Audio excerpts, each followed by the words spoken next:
جب ایک اچھی خاصی جماعت وجود میں آ گئی تو نبی اکرم صلی اللہ علیہ وسلم نے مکہ میں ناسازگار حالات دیکھتے ہوئے صحابہ کرام کو حکم دیا کہ آپ کسی اور جگہ ہجرت کر جائیں۔ صحابہ کرام نے حبشہ کی طرف ہجرت کی۔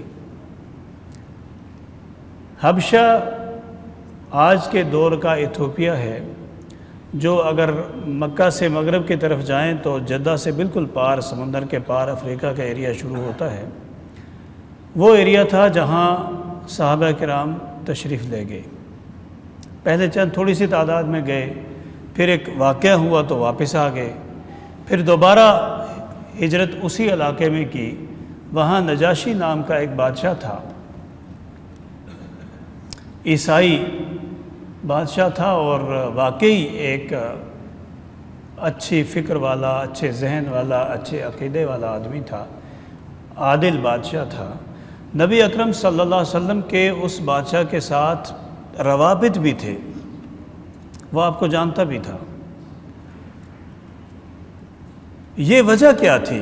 میں نے کل بات کی تھی کہ ہم آئندہ جو کل گفتگو کریں گے اس میں ہم سب اسباق، ہدایات اور ان واقعات سے عبرت حاصل کرنے والی جو چیزیں ہیں انہیں دیکھیں گے۔ حبشہ میں جو لوگ گئے ان میں وہ لوگ بھی تھے جو مکہ مکرمہ میں آسودہ حال تھے، اچھے تھے اور کھاتے پیتے تھے، کوئی انہیں مارتا نہیں تھا، کوئی لڑائی جھگڑا نہیں تھا، لوگ ڈرتے تھے ان سے، بڑے قبیلے کے وہ بھی چلے گئے ساتھ۔ اس کی وجہ یہ تھی کہ وہاں کوئی ایسی زمین، کوئی ایسا مرکز، کوئی ایسا جغرافی خطہ مل جائے جہاں پہ اسلامی قوانین نافذ کیے جا سکیں۔ یہ اس لیے گئے تھے وہاں پہ، صرف بھاگ کر نہیں، صرف قریش مکہ سے بچنے کے لیے نہیں، بلکہ وہاں ایک مرکز بنانا تھا۔ لیکن اللہ کو کچھ اور منظور تھا۔ نبی اکرم صلی اللہ علیہ وسلم طائف کی طرف چلے گئے۔ کیوں گئے تھے؟ اس لیے گئے تھے کہ طائف بھی ایک اچھا خاصا ترقی یافتہ شہر تھا، دیکھا جائے کہ یہاں کوئی مرکز بن سکتا ہے، لیکن وہاں بھی نتائج اچھے نہیں نکلے۔ تیسرے حضرت مصعب بن عمیر رضی اللہ عنہ کو مدینہ منورہ بھیجا، یثرب اس جگہ کا نام تھا، کہ جا کے وہاں پہ جائزہ لیں کہ وہاں حالات کیسے ہیں۔ یہاں سبق ہمیں یہ ملتا ہے کہ جب مرکز میں جہاں آپ رہ رہے ہیں وہاں دین کا کام کرنا مشکل ہو جائے تو آپ کو وہ جگہ، وہ مرکز، وہ شہر، بے شک اپنا ذاتی شہر کیوں نہ ہو، اسے چھوڑ کر دوسری جگہ جانا چاہیے، وہاں جا کے کام کرنا چاہیے جہاں حالات سازگار ہوں، زمین زرخیز ہو، جہاں کام کے مواقع زیادہ ہوں، جہاں اسلام کے پھیلنے کے آثار زیادہ نظر آ رہے ہوں تو وہاں جانا چاہیے۔ تو نبی اکرم صلی اللہ علیہ وسلم نے 3 جگہوں پہ بندے بھیجے۔ تینوں میں سے جو یثرب کا علاقہ تھا وہ علاقہ اس لحاظ سے زرخیز ثابت ہوا کہ وہاں اس دعوت کو قبول کرنے والوں کی تعداد بڑھنا شروع ہو گئی۔ بیعت عقبہ اولیٰ ہوئی، بیعت عقبہ ثانیہ ہوئی، ایک پورا ایک سسٹم بن گیا وہاں پہ۔ بالآخر اللہ تبارک و تعالی نے حکم دیا کہ آپ لوگ مدینہ ہجرت کر جائیں، سارے پورے مکہ والے ہجرت کر جائیں، اور نبی اکرم صلی اللہ علیہ وسلم نے حکم دیا کہ سارے مدینہ چلے جاؤ، کوئی بھی یہاں نہ بچے۔ حضرت عمر نے عرض کی، حضور میں طاقتور ہوں، صحت مند ہوں، ان سے ڈرتا بھی نہیں ہوں، میں تو ان کے ساتھ مقابلہ کروں گا، میں بھی ہجرت کروں۔ آپ نے فرمایا ہاں نکلو، وہاں پہنچو۔ تو یہ حالات تھے، سب وہاں پہنچیں، وہاں جا کے ایک معاشرے کی ترتیب دیں۔ یہاں مکی اور مدنی صورتوں کا جو ذکر آتا ہے وہ یہ ہے کہ مدنی صورتوں میں احکام ہیں، احکام سے مراد فقہی مسائل ہیں، وضو کے، نماز کے، طہارت کے، نکاح و طلاق کے، قتال اور جہاد کے، حدود کے، چوری کے، قتل کے، ڈکیتی کے، جتنے بھی معاملات اور مسائل انسان کے ہوتے ہیں وہ سارے کے سارے مدنی صورتوں میں بیان ہوئے۔ تو اس لیے مدینہ میں آ کے آپ نے مرکز بنا دیا۔ میں نے کل عرض کیا تھا کہ ہمیں یہ چاہیے کہ ہم سیرت طیبہ کو، حضور اکرم صلی اللہ علیہ وسلم کی حیات طیبہ کو اپنی زندگی میں اس طرح نافذ کر لیں، اس طرح بھر لیں، اس طرح ریکارڈ کر لیں کہ ہمارے آنکھیں بند کریں تو ہمارے سامنے وہ زندگی بالکل سامنے، بالکل بورڈ کی طرح نظر آ رہی، جیسے اسکرین پہ نظر آتی ہے، نظر آ رہی ہے۔ تب جا کے ہم سیرت طیبہ کو دل سے، آنکھوں سے، دماغ سے قبول کریں گے اور ہماری زندگی میں وہ نافذ ہوگی۔ اس کا حل صرف یہی ہے کہ اس سیرت طیبہ کو پڑھ کر، اس حیات طیبہ کو پڑھ کر اپنے سینے میں محفوظ کر لیں۔ تو آج کا جو درس ہے یا جو لیکچر ہے، اس میں ہم یہی دیکھیں گے کہ مدینہ طیبہ میں آپ نے اشارے میں، مدینہ طیبہ کی 10 سالہ زندگی ہے اور لاکھ صفحے بھی لکھے جائیں تو کم پڑ جاتے ہیں، اتنی رچ زندگی ہے یہ۔ ہر فیلڈ میں آپ صلی اللہ علیہ وسلم نے ہدایت اور رہنمائی فراہم کی۔ تو ہم وہاں پہ اشارے سے صرف جو میں نے اس کتاب میں پوائنٹ لیے ہیں ان کی روشنی میں آگے بھی بڑھیں گے، اور ساتھ ساتھ ان میں سے جو دروس اور سبق ہمیں ملتے ہیں انہیں بھی دیکھتے ہیں، اور بالکل مختصر وقت میں، ٹائم بھی کم ہے اور پٹرول بھی کم ہے، اصل مسئلہ یہ بھی ہے۔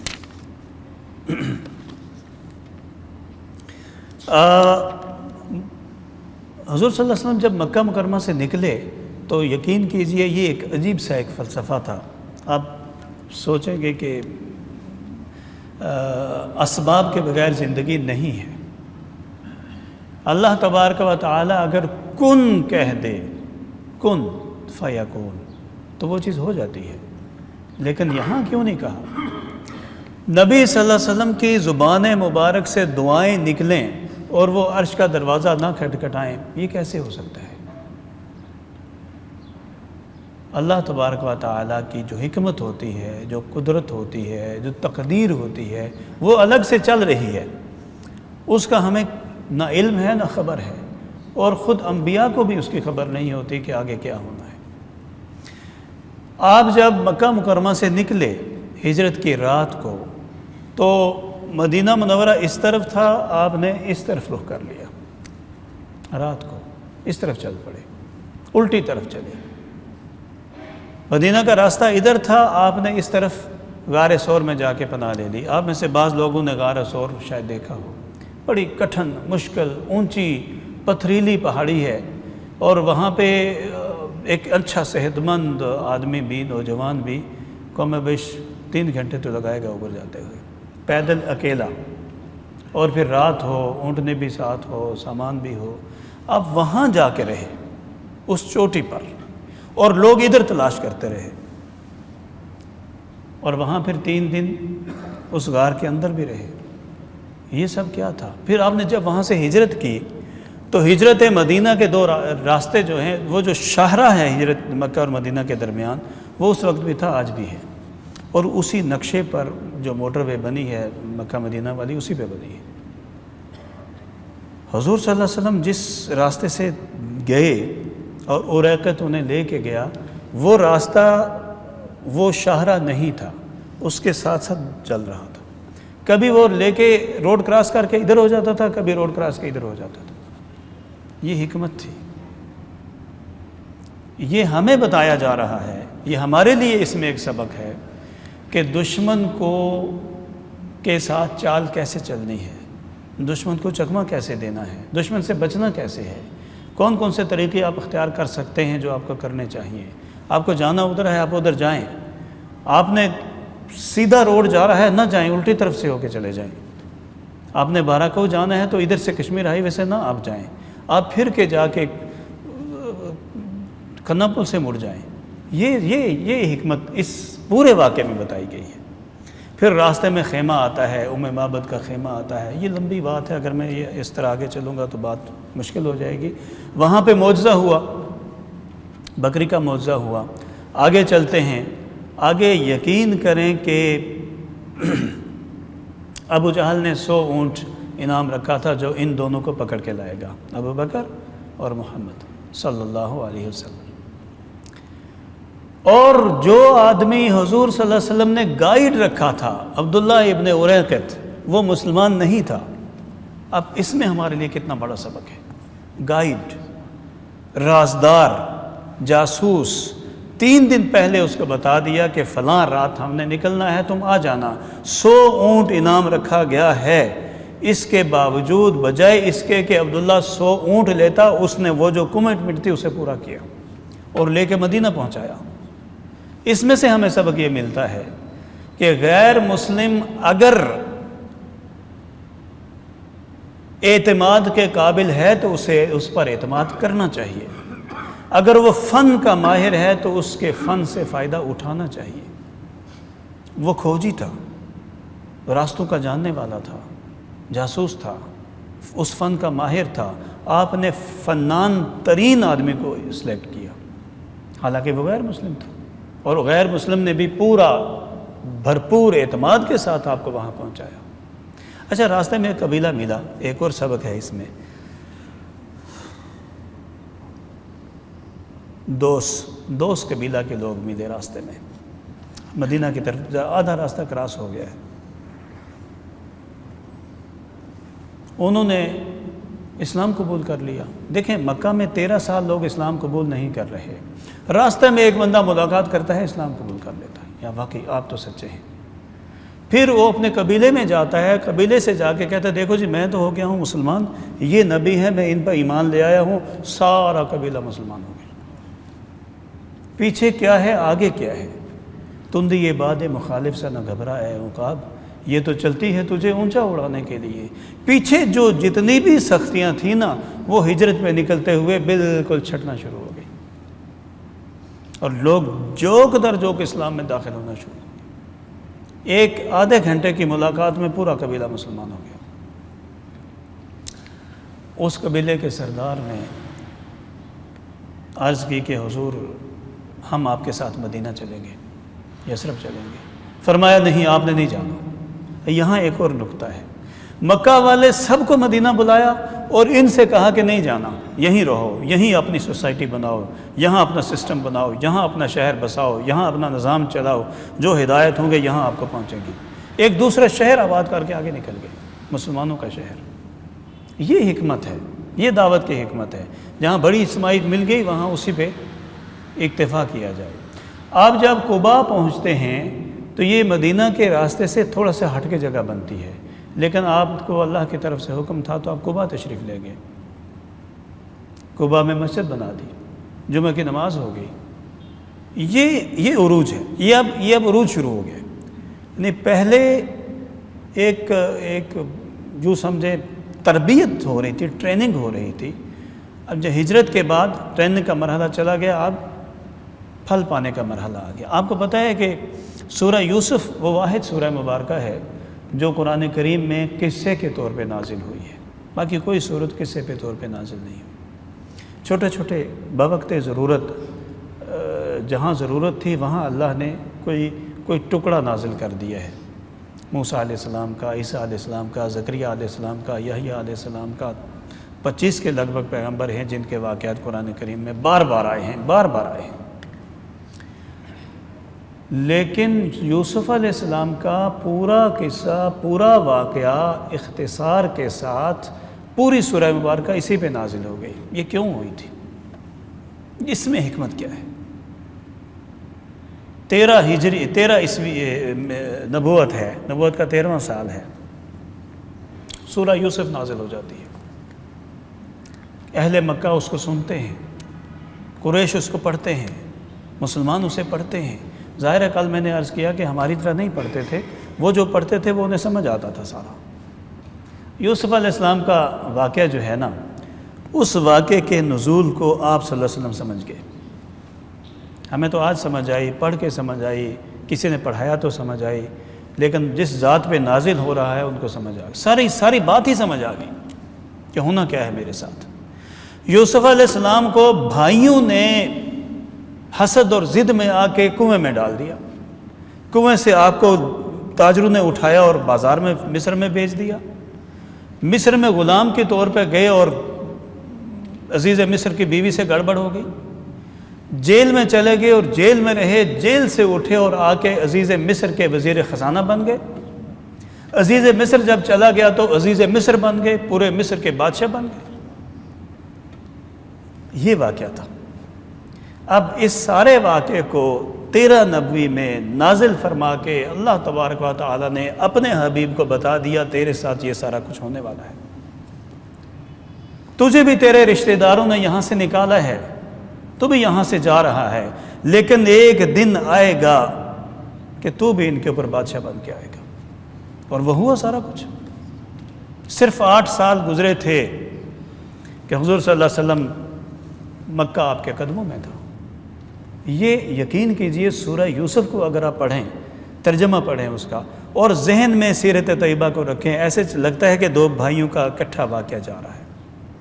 جیسے یوسف ایسے ہی محمد صلی اللہ علیہ وسلم، اکٹھا واقعہ چل رہا ہے سب۔ بھائیوں نے کنویں میں ڈالا، یہاں بھائیوں نے قتل کا فیصلہ کر دیا، وہاں بھی قتل کا فیصلہ کیا تھا۔ یہاں آپ بچتے بچاتے قبا پہنچتے ہیں، مدینہ منورہ پہنچتے ہیں، وہاں بچتے بچاتے مصر پہنچتے ہیں، یہاں ترقی کرتے کرتے پورے مدینہ کے والی بن جاتے ہیں، وہاں ترقی کرتے کرتے مصر کے والی بن جاتے ہیں، یہاں مکہ میں قحط پڑتا ہے اور مکہ والے آ کے حضور صلی اللہ علیہ وسلم سے درخواست کرتے ہیں کہ نجد والوں سے کہیں کہ ہمیں گندم دیں۔ یہاں مصر میں قحط پڑتا ہے تو کنعان سے یوسف کے بھائی آتے ہیں، کہتے ہیں عزیز مصر کچھ ہمیں تو، ہم بھوکے سے مر رہے ہیں۔ یعنی بالکل ایک جیسا واقعہ چل رہا ہے۔ تو جب مکہ فتح ہوتا ہے تو یوسف علیہ السلام نے سب بھائیوں کو، والدین کو مصر بلا لیا۔ مصر بلا کے جب بھائیوں نے کہا ہم نے تو آپ سے زیادتی کی تھی، سر نیچے ہو گئے ایسے، تو یوسف علیہ السلام نے فرمایا لا تثریب علیکم اليوم انتم طلقاء۔ یوسف علیہ السلام نے ادھر کہا۔ ادھر حضور اکرم صلی اللہ علیہ وسلم نے جب مکہ فتح کیا تو کہا لا تثریب علیکم اليوم انتم طلقاء اقول ما كان يقول اخی یوسف۔ میں بھی یوسف کی طرح وہی کہوں گا جو یوسف نے کہا تھا کہ جتنے تم نے میرے ساتھ ظلم کیے، جتنی زیادتیاں کی، جتنی مار دھاڑ کی، جتنی قتل و غارت کی، جتنا میرے صحابہ کو تنگ کیا، جتنا انہیں شہید کیا، جتنی جنگیں کی، سب کو معاف کرتا ہوں۔ یہ سورہ یوسف ہے، یہ قرآن کا اور سیرت کا آپس میں تعلق ہے بھائیو۔ تو میں نقطے کے حساب سے آپ کے ساتھ اس طرح آپ کو چلانا چاہ رہا ہوں کہ آپ کو مدنی صورت کی تصویر بھی آپ کے ذہن میں بن جائے، اور اس کے ساتھ ساتھ وہ جو قرآن کریم اور سیرت کا تعلق ہے وہ بھی ساتھ ساتھ واضح ہونا شروع ہو جائے۔ قریش کی دشمنی کے بعد جب آپ مدینہ منورہ پہنچ گئے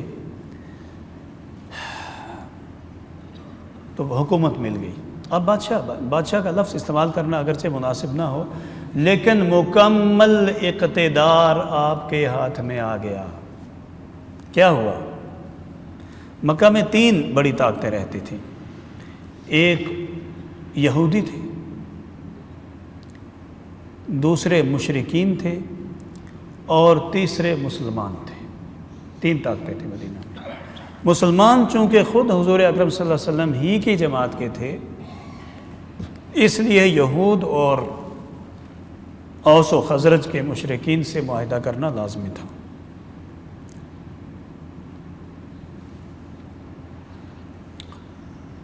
آپ نے معاہدہ کیا، اس معاہدے میں یہ طے پایا کہ اگر کوئی شخص مدینہ پر حملہ کرے گا، کوئی بھی حملہ کرے گا، ہم تینوں مل کے مدینے کا دفاع کریں گے۔ حملہ ہم پر ہو تب بھی، تم پر ہو تب بھی۔ اس طرح کی شکیں ہیں اس میں کافی ساری، اس میں سے ایک یہ بھی ہے مذہبی آزادی سب کو ہوگی، اس طرح۔ اور اس معاہدے کے بعد سب نے مل کے نبی اکرم صلی اللہ علیہ وسلم کو اس چھوٹی سی تازہ نوزائیدہ ریاست کا سربراہ منتخب کر لیا۔ اب حکم چلے گا تو حضور اکرم صلی اللہ علیہ وسلم کا چلے گا۔ یہ ایک یوں سمجھیں کہ مکی زندگی کا پہلا پھل یہ مدینہ طیبہ میں آ کے مل گیا۔ اور مدینہ میں اصل میں باتیں بہت زیادہ ہوتی ہیں اس میں، کیونکہ مجھے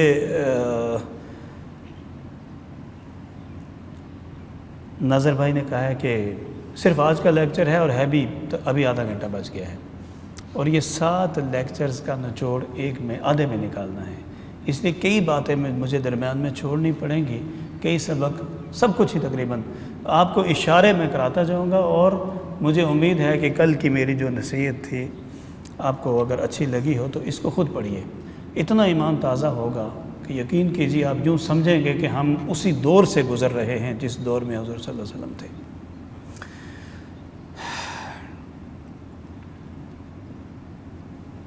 مدنی ریاست جب مکمل ہو گئی تو اب قانون نافذ ہونا شروع ہو گئے۔ قباء کے بعد مدینہ منورہ میں آپ صلی اللہ علیہ وسلم نے مسجد کی تعمیر کی، یعنی سب سے پہلا کام، ریاست کا سب سے پہلا کام مسجد بنانا تھا۔ آپ نے مسجد بنائی، اللہ کا گھر بنایا، اور مسلمانوں میں یہ کلچر بن گیا کہ مسلمان جہاں بھی جاتے تھے سب سے پہلے مسجد بناتے تھے، جس علاقے کو فتح کرتے تھے سب سے پہلے مسجد بناتے تھے۔ کیوں؟ اس لیے کہ مسجد مسلمانوں کے ہاں مسجد نہیں ہوتی تھی، مسجد مسلمانوں کے ہاں کمیونٹی سینٹر ہوتا تھا، ایک تعلیمی ادارہ ہوتا تھا، ایک عدالت کورٹ ہوتی تھی، ایک فوجی مرکز ہوتا تھا، یعنی ہر وہ کام جس کی امت کو اجتماعی معاشرتی طور پر ضرورت ہے وہ سارے مسجد ہی میں ہوتے تھے۔ اس لیے مسلمان فاتحین جہاں بھی جاتے تھے اسی سنت پہ عمل کرتے ہوئے سب سے پہلے مسجد تعمیر کرتے تھے۔ ہجرت کے بعد مدینہ پہنچنے کے بعد سب سے پہلا حکم جو نازل ہوا وہ اذان کا تھا۔ اذان کا جو واقعہ ہے نا، بڑا دلچسپ، بڑا ایمان افروز، بڑا خاص واقعہ ہے۔ وہ کیسے ہوا، حضرت عمر نے کیا کہا، حضرت بلال نے کیا کہا، ٹل بجانے ہیں یا نہیں بجانے ہیں، الفاظ کون سے ہونے چاہیے، یعنی بڑی دلچسپ واقعہ ہے، اسے پڑھیے گا آپ۔ اذان کے بعد مؤخات مدینہ ہوتا ہے۔ مدینہ میں جو مہاجرین آئے تھے قسم پرسی کی حالت میں تھے، غریب تھے، پیچھے سب کچھ چھوڑ کے آئے تھے، تو مسلمانوں میں بھائی چارہ قائم کیا گیا، تم فلاں کے بھائی ہو، تم فلاں کے بھائی۔ یہ بھی بڑا ایمان افروز واقعہ ہے۔ حتیٰ کہ بعض صحابہ نے اگر 2 بیویاں تھیں تو ایک بیوی کو چھوڑنے کا فیصلہ کر لیا کہ تمہارے پاس بیوی نہیں ہے تو میں طلاق دوں گا اور عدت گزرنے کے بعد شادی کر لینا۔ اتنا زیادہ جذبہ انصار کا مہاجرین کے حوالے سے تھا۔ پھر وہاں پہ صفہ اور اصحاب صفہ آئے۔ اصحاب صفہ وہ فقیر تھے، وہ نوجوان تھے، وہ مجاہدین تھے، وہ طالب علم تھے جو دور دراز سے آئے، کچھ بھی کھانے پینے پہننے کے لیے تک نہیں تھا، یہاں آ کے حضور صلی اللہ علیہ وسلم کے پاؤں میں بیٹھ گئے کہ حضور جو حکم دیں گے وہی کریں گے۔ یعنی جسے ہماری زبان میں کہتے ہیں نا والنٹیئر، جو آپ کہیں گے۔ اب وہاں ایک چبوترا بنا، کھجوروں کا چھت ڈلا اور نیچے بس سایہ ہی سایہ تھا، سردی بھی مدینہ میں بہت زیادہ ہوتی تھی، وہیں وہ لوگ رہتے تھے، انہی میں ابو ہریرہ بھی تھے۔ تو یہ طالب علم تھے بنیادی طور پر جو علم سیکھ۔ حضور صلی اللہ علیہ وسلم اس وقت تک رات کو کھانا نہیں کھاتے تھے جب تک کہ خبر نہ پہنچ جائے کہ صفہ کے تمام مساکین کو کھانا مل چکا ہے۔ تو یہ آپ کا ان سے پیار تھا۔ اس کے بعد تحویل قبلہ کا جو واقعہ ہے نا، تحویل قبلہ تبدیل ہو گیا۔ اچھا، مکہ میں آپ تشریف فرما تھے تو قبلہ بیت المقدس تھا۔ آپ کو میں ایسے اس کی مثال دوں کہ یہ خانہ کعبہ ہے مثال کے طور پہ، اس طرف بیت المقدس ہے۔ حضور صلی اللہ علیہ وسلم جب بھی نماز پڑھتے تھے تو یہاں کھڑے ہو کے پڑھتے تھے۔ اللہ کی طرف سے حکم تھا کہ بیت المقدس کو رخ ہونا چاہیے، اور آپ کی دلی جذبہ یہ تھا کہ ابراہیم علیہ السلام کے گھر کی طرف ہونا چاہیے، یعنی کعبہ کی طرف۔ آپ یہاں کھڑے ہوتے تھے، دونوں سامنے آ جاتے تھے تو آپ نماز پڑھا کرتے تھے۔ یہ ایک دلی جذبہ تھا اور کچھ نہیں تھا۔ مدینہ منورہ پہنچے تو قد نرا تقلب وجہک فی السماء، سورہ سیقول کا دوسرے پارے کی جو ابتدائی آیات ہیں وہ اس طرف اشارہ کرتی ہیں۔ اب حضور کے نظریں آسمانوں پر، اب میں کیا کروں؟ مدینہ پہنچ گئے، اگر بیت المقدس کی طرف رخ کرتے ہیں تو ادھر پیٹھ ہو جاتی ہے، جب ادھر رخ کرتے ہیں تو ادھر پیٹھ ہو جاتی ہے۔ اب مسئلہ حل نہیں ہو رہا تھا۔ ایک بات تو یہ، دوسری بات یہ تھی جب آپ مکہ مکرمہ میں تھے تو مدینہ منورہ میں یہودی رہتے تھے، یہودی اہل کتاب تھے، اور اہل کتاب اسلام سے زیادہ قریب تھے، اور حضور صلی اللہ علیہ وسلم یہ چاہتے تھے کہ اہل کتاب سے قربت ہو۔ مشرکین تو قریب نہیں ہو سکتے، اہل کتاب قریب ہو سکتے ہیں۔ اس لیے اہل کتاب کا قبلہ وہ ہے تو چلو ہم بھی ادھر ہی نماز پڑھتے ہیں۔ لیکن جب یثرب میں پہنچے، یہودیوں کی حالت دیکھی تو ان کا تو بیڑا غرق ہو چکا تھا۔ وہ تو انبیاء کے قاتل تھے، وہ تو ظالم تھے، انہوں نے تورات کی شکل بگاڑ کے رکھ دی تھی، وہ اسلام کے سب سے بڑے دشمن ثابت ہوئے، آج بھی اسلام کے سب سے بڑے دشمن ہیں۔ اب ان کے ساتھ نفرت پیدا ہوئی کہ اتنے برے لوگ ہیں یہ، اور حکم دیا کہ وہ کام، اس کام کا الٹ کرو جو یہود کرتے ہیں۔ مکہ میں یہ تھا کہ جو یہود کرتے ہیں وہ کرو، مدینہ آ کے یہ ہوا کہ جو یہود کرتے ہیں وہ نہ کرو، حتیٰ کہ جو اچھا کام بھی کرتے ہیں وہ بھی نہ کرو، اس سے بڑھ کر کرو۔ یہ عاشورہ کا روزہ وہ رکھتے تھے تو حضور نے فرمایا ہم 2 رکھیں گے، 1 نہیں رکھتے، 1 رکھیں گے تو ان سے مشابہت ہوگی، ان سے مشابہت نہیں کرنی۔ ہر معاملے میں حکم ہوا کہ یہودیوں کی مشابہت نہیں کرنی۔ کیوں؟ کہ یہ اسلام کے بدترین دشمن ہیں، تھے، رہیں گے، قیامت تک رہیں گے۔ جب دجال آئے گا تو یہ دجال کا ساتھ دے کے مسلمانوں کو مارنے کی کوشش کریں گے۔ اور آج بھی اسلام کے سب سے بڑے دشمن یہودی ہی ہیں، اور اپنی اس دشمنی میں کوئی کسر اٹھا نہیں رکھتے۔ تو اللہ کے رسول صلی اللہ علیہ وسلم نے اللہ سے دعا کی کہ یا اللہ، میں ہر معاملے میں یہود کی مخالفت کرتا ہوں، اور اسی جذبے سے کرتا ہوں کہ یہ تیرے نبیوں کے قاتل ہیں، اب میں اس کی کیسے مخالفت کروں؟ مسجد بیت المقدس تو ادھر ہے، اب میں کیا کروں؟ تو اللہ نے پھر قرآن کریم میں حکم نازل کیا، فَوَلِّ وَجْهَكَ شَطْرَ الْمَسْجِدِ الْحَرَامِ،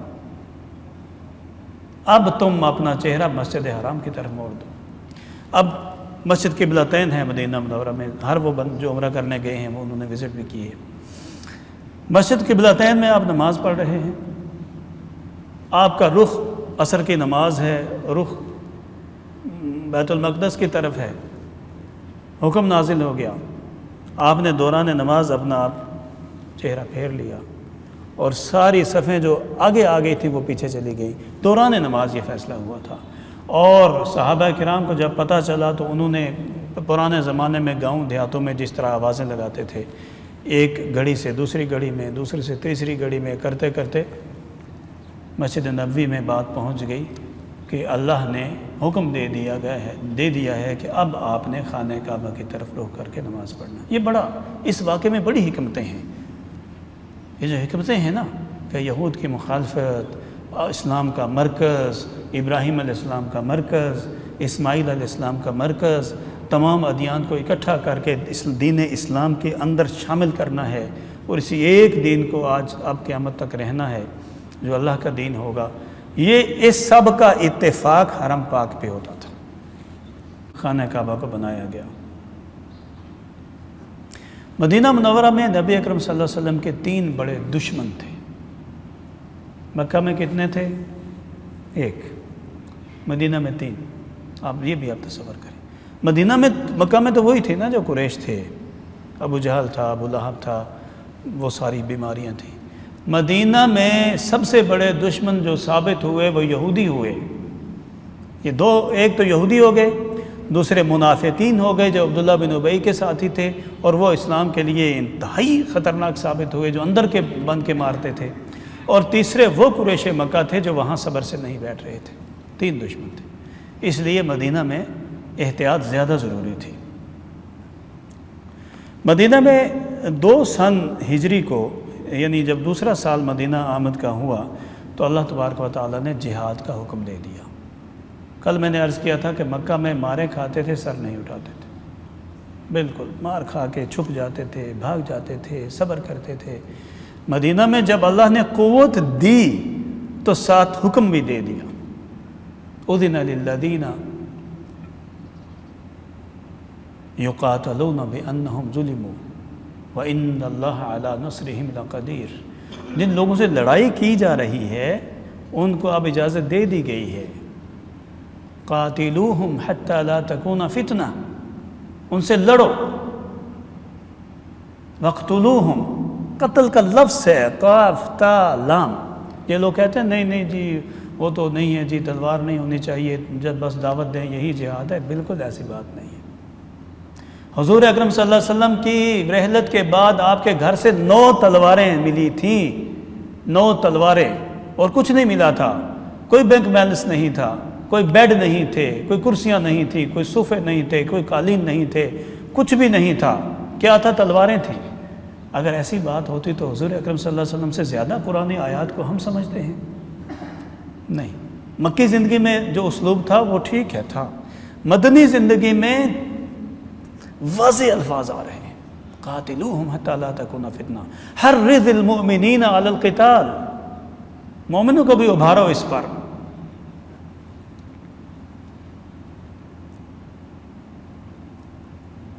تو یہ ایک آیت نہیں ہے، 20 سینکڑوں آیات ہیں۔ علماء کرام نے جہاد کے حوالے سے آیات کو الگ کیا ہے، قتال کے حوالے سے الگ کیا ہے، احادیث کو الگ کیا ہے۔ بخاری، مسلم، ابو داؤد، ترمذی، نسائی، ابن ماجہ، حدیث کی اور 20 کتابیں، سب کے اندر باب بنے ہوئے ہیں۔ باب الجہاد، کتاب الجہاد، باب القتال، باب المغازی، کتاب المغازی، یہ سب کیا ہے؟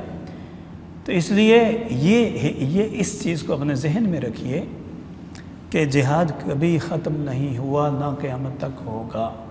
الجہاد ماض الی یوم القیامہ، یہ حضور صلی اللہ علیہ وسلم کا فرمان ہے، اور آج کی دنیا یہ بات سمجھ رہی ہے کہ جہاد تو اپنی جگہ، جو قومیں اپنے دفاع کو اہمیت دیتی ہیں اپنی اقتصادیات پر، وہی دنیا میں حکومت کرتی ہیں، اور جو اپنی معاش کو ترجیح دیتی ہیں اپنی دفاع پر، وہ حکومت دنیا میں نہیں کرتی، بے شک مسلم ہوں یا غیر مسلم ہوں۔ اس وقت دنیا میں کون حکومت کر رہا ہے؟ جو 2 سپر طاقتیں بڑی ہیں، ان کے پاس کون سی طاقت ہے؟ اسلحے کی طاقت ہے، فوج کی طاقت ہے، ایٹم بم کی طاقت ہے۔ ان کے پاس گندم کی طاقت نہیں ہے، آٹے کی طاقت نہیں ہے۔ ان کے پاس اگر ہے تو سب سے بڑی عسکری طاقت انہوں نے بنائی ہے، تب جا کے اس دنیا پہ حکومت کر رہے ہیں۔ اور جب تک مسلمانوں نے اپنی عسکری طاقت کا لوہا منوایا تھا تو مسلمان دنیا پہ حکومت کرتے تھے۔ حضور اکرم صلی اللہ علیہ وسلم کی بنائی ہوئی مدنی ریاست سے لے کے 1924 تک، خلافت عثمانیہ کے سقوط تک، عبدالحمید ثانی کے سقوط تک، دنیا پر صرف اور صرف مسلمانوں کی حکومت تھی۔ سپر طاقت صرف مسلمان تھے، کوئی اور سپر طاقت نہیں تھا۔ عباسی رہے ہیں، اموی رہے ہیں، غزنوی رہے ہیں، مغل رہے ہیں، یہ بر صغیر میں سپر طاقت رہے، وہ عرب میں اور ترک میں سپر طاقت رہے۔ کوئی امریکہ، کوئی کینیڈا، کوئی یورپ دنیا میں موجود ہی نہیں تھا۔ تو جب انہوں نے اپنا اسلحہ چھوڑا، فوج چھوڑی، کھانے پینے میں لگ گئے، تو پھر کیا ہوا؟ اللہ تبارک نبی اکرم صلی اللہ علیہ وسلم نے فرمایا، لوگ تم پر اس طرح ٹوٹ پڑیں گے جیسے بھوکے دسترخوان پر ٹوٹ پڑتے ہیں۔ صحابہ کرام نے عرض کیا، اللہ کے رسول، امن قلت یا رسول اللہ، یا رسول اللہ کیا اس وقت ہم کم ہوں گے؟ فرمایا لا بل انتم یومئذ کثیر، اس دن تمہاری طاقت، تم تو عدد میں بہت زیادہ ہوگے۔ فرمایا پھر کیا؟ فرمایا اصابکم الوہن، تمہیں اس وقت وہن لگ جائے گا، ایک بیماری ہے جس کا نام وہن ہے، وہ لگ جائے گی۔ صحابہ نے عرض کیا، ومل ما وہن یا رسول اللہ، وہن کیا ہے؟ فرمایا حب الدنیا و کراہیت الموت، دنیا سے محبت اور موت سے بھاگنا۔ جب یہ چیزیں تمہارے ساتھ چمٹ جائیں گی نا، یہ بیماری، تو اس دن دشمن تمہیں اس طرح کھائیں گے جیسے بھوکے دسترخوان پہ کھانا کھاتے ہیں۔ یہ آج سے 1450 سال پہلے آپ نے فرمایا تھا، اور یہ پورا ہو رہا ہے۔ تو اس لیے اذن جہاد ہو گیا 2 ہجری کو، پھر غزوات ہوئے۔ بدر میں 313 ہیں، کچھ بھی نہیں ہے، اللہ نے فتح دی، اور جو لوگ بدر میں شریک ہوئے، اللہ نے انہیں بدری، اللہ نے انہیں اعزاز کے طور پہ، جیسے ہمارے ہاں ہے نا پاکستان میں، افواج پاکستان میں سب سے بڑا اعزاز ہوتا ہے نشان حیدر، ملتا اس وقت ہے جب بندہ مر جائے، اس بیچارے کو نہیں پتا تو وہ چلا جاتا ہے، پیچھے والوں کو پتا ہوتا ہے کہ نشان حیدر ملا تھا۔ پاکستان کی آرمی کا سب سے بڑا جو شجاعت کا میڈل ہے وہ نشان حیدر ہے۔ اسلام کا سب سے بڑا جو میڈل ہے وہ بدری ہے، بدری، جس شخص نے بدر میں شرکت کی، اللہ تبارک و تعالیٰ نے فرمایا اس کے اگلے پچھلے سارے گناہ معاف کر دیے گئے، یہ کبھی منافق نہیں ہو سکتا، اس کے لیے جنت میں نے لکھ دی ہے۔ یہ بدر ہے۔ ہوا کیا؟ یہاں سبق کیا ہے ہمارے لیے؟ 313 ہیں یا 300 ہیں، 2 گھوڑے ہیں، کچھ بھی نہیں ہے، اسلحہ بھی نہیں ہے، 1000 کا لشکر آ کے کھڑا ہو گیا ہے، سب بندے گھوڑوں پر سوار ہیں، اونٹ پکائے جا رہے ہیں، کنجریاں نچائی جا رہی ہیں، رقص و سرود کی محفلیں ہو رہی ہیں، شرابیں پی جا رہی ہیں، ادھر چھوٹا سا ایک ٹکڑا ہے 300 کا، نہتے ہیں، موجود ہیں۔ تو اللہ نے فرمایا کہ یہ جو بدر میں آ گیا ہے اس سے افضل دنیا میں کوئی نہیں ہے۔ کیوں؟ اس لیے کہ خون کی جنگ ہے، خون ایک طرف ہے، عقیدہ دوسری طرف ہے، چچا اور بھتیجے کا ٹکراؤ ہو رہا ہے، باپ اور بیٹے کا ٹکراؤ ہو رہا ہے، 2 سال سے آپس میں ملے بھی نہیں ہیں، ماموں اور بھانجا ٹکر میں آ گئے ہیں، اور اب دیکھنا یہ ہے کہ ماموں کو تلوار مارے یا نہ مارے، ابا کو تلوار مارے یا نہ مارے، یہ امتحان تھا۔ عقیدہ جیت گیا اور خون ہار گیا، خونی رشتہ ہار گیا تھا۔ اللہ نے پھر یہ فیصلہ کیا کہ جو لوگ 2 سال سے بچھڑے ہوئے رشتہ داروں کو تلوار سے کاٹنے جا چکے ہیں میری وجہ سے، تو ان سے زیادہ افضل کون ہوگا پھر؟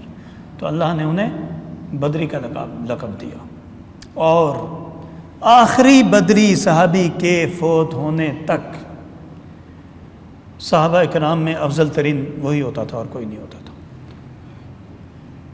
تو یہ اعزاز پھر اللہ نے دیا کہ حق و باطل کی جنگ میں بدر والوں کو یہ کچھ دیا۔ پھر اسی دوران حضرت عائشہ رضی اللہ عنہا حضرت ابوبکر صدیق کی صاحبزادی تھی، ان سے حضور صلی اللہ علیہ وسلم کی شادی بھی ہوئی اسی عرصے میں۔ پھر حضرت علی اور حضرت فاطمہ کا نکاح ہوا، اسی میں حضرت حسنین کریمین کی ولادت بھی 3 ہجری میں ہوئی، زکوٰۃ فرض ہو گئی،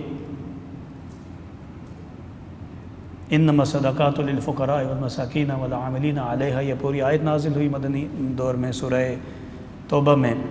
روزہ فرض ہو گیا، کتب علیکم الصیام، یہ ہے نا احکام نازل ہو رہے ہیں، اور یہ قرآن میں آ رہے ہیں، حدیث سے نہیں آ رہے، قرآن سیرت بیان کر رہا ہے۔ پھر روزے کے بعد صدقہ فطر واجب ہو گیا، اور یہ جو غزوہ بدر ہوا تھا یہ بھی 17 رمضان المبارک کا ہوا تھا، اور روزے فرض ہو چکے تھے، روزے کی حالت میں ہوا تھا۔ اب تصور کیجئے، حضرت رقیہ بنت رسول صلی اللہ علیہ وسلم جو آپ کی دوسری بیٹی تھی زینب کے بعد، ان کا نکاح عثمان ذی النورین سے ہوا تھا، وہ فوت ہو گئی، اور ان کی فوتگی کی وجہ سے حضرت عثمان بدر میں نہیں جا سکے تھے۔ جب آپ واپس پہنچے تو وہ دفن ہو چکی تھی۔ حضرت حفصہ جو تھی نا، حضور صلی اللہ علیہ وسلم کی حضرت عمر کی بیٹی تھی، بڑا دلچسپ واقعہ ہے یہ۔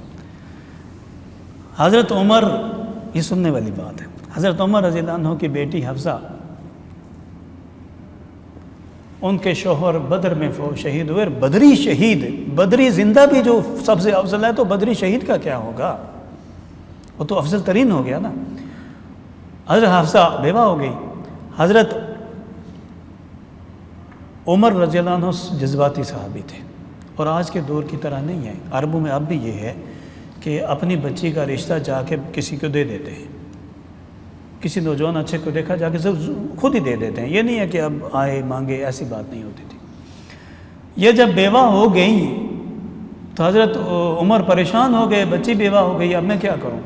حضرت عمر چلے گئے حضرت عثمان کے پاس، عثمان میری بیٹی سے شادی کر لو۔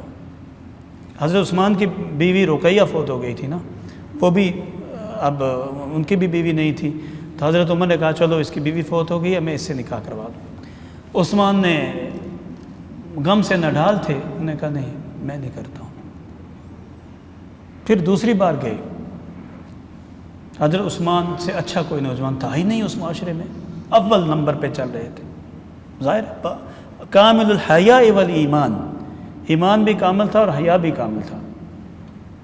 تو حضرت عثمان نے پھر منع کرنے، میں شادی نہیں کرتا۔ حضرت عمر حضرت ابوبکر کے پاس تشریف لے گئے، حضرت ابوبکر صدیق رضی اللہ عنہ افضل البشر بعد الانبیاء، اب ہم عمر تھے، حضرت ابوبکر حضرت عمر جو ہے نا، یہ تقریباً 8-9 سال عمر کا فرق تھا ان کا، حضرت ابوبکر بڑے تھے۔ گئے اور کہا ابوبکر میری بیٹی سے نکاح کر لو۔ اب دیکھیے باپ سے 8-10 سال بڑا ہے لیکن خود جا کے رشتہ دیتے ہیں، وہاں پہ عمر کی بھی کوئی عربوں میں اب بھی قید نہیں، اس وقت بھی نہیں ہوتی تھی، لیکن حضرت ابوبکر صدیق سے افضل کوئی نہیں تھا نا۔ چناؤ کا جو معیار تھا حضرت عمر کا، وہ اسلام تھا، ایمان تھا، تقوی تھا، یہ نہیں تھا کہ وہ کوئی بڑے خاندان کا، نہیں، حضرت ابوبکر صدیق رضی اللہ عنہ سے افضل تقوی میں کوئی بھی نہیں تھا، اس لیے ان کے پاس چلے گئے۔